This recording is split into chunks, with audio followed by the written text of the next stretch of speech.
യോഹന്നാൻ എഴുതിയ സുവിശേഷം അധ്യായം 8 31. തന്നിൽ വിശ്വസിച്ച യഹൂദന്മാരോട് യേശു, എൻ്റെ വചനത്തിൽ നിലനിൽക്കുന്നുവെങ്കിൽ നിങ്ങൾ വാസ്തവമായി എൻ്റെ ശിഷ്യന്മാരായിത്തീരും. 32. അപ്പോൾ നിങ്ങൾ സത്യമറിയുകയും സത്യം നിങ്ങളെ സ്വതന്ത്രരാക്കുകയും ചെയ്യും എന്ന് പറഞ്ഞു. 33. അവർ അവനോട് ഉത്തരം പറഞ്ഞത്, ഞങ്ങൾ അബ്രഹാമിൻ്റെ സന്തതിയാകുന്നു, ആർക്കും ഒരു നാളും ദാസന്മാരായിരുന്നിട്ടില്ല. നിങ്ങൾ സ്വതന്ത്രന്മാരാകും എന്ന് നീ പറയുന്നത് എങ്ങനെ? 34.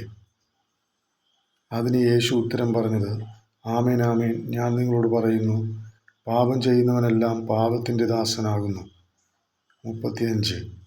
ദാസൻ എന്നേക്കും വീട്ടിൽ വസിക്കുന്നില്ല, പുത്രനോ എന്നേക്കും വസിക്കുന്നു. 36. പുത്രൻ നിങ്ങളെ സ്വതന്ത്രരാക്കിയാൽ നിങ്ങൾ യഥാർത്ഥമായി സ്വതന്ത്രരാകും. 37. നിങ്ങൾ അബ്രഹാമിൻ്റെ സന്തതിയെന്ന് ഞാൻ അറിയുന്നു, എങ്കിലും എൻ്റെ വചനത്തിന് നിങ്ങളിൽ ഇടമില്ലാത്തതിനാൽ നിങ്ങൾ എന്നെ കൊല്ലുവാൻ നോക്കുന്നു. 38. എൻ്റെ പിതാവിൻ്റെ അടുക്കൽ ഞാൻ കണ്ടിട്ടുള്ളത് ഞാൻ സംസാരിക്കുന്നു, നിങ്ങളുടെ പിതാവിൽ നിന്ന് നിങ്ങൾ കേട്ടിട്ടുള്ളത് നിങ്ങൾ ചെയ്യുന്നു. 39.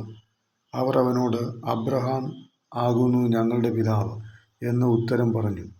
യേശു അവരോട്, നിങ്ങൾ അബ്രഹാമിൻ്റെ മക്കൾ ആയിരുന്നുവെങ്കിൽ അബ്രഹാമിൻ്റെ പ്രവൃത്തികൾ ചെയ്യുമായിരുന്നു.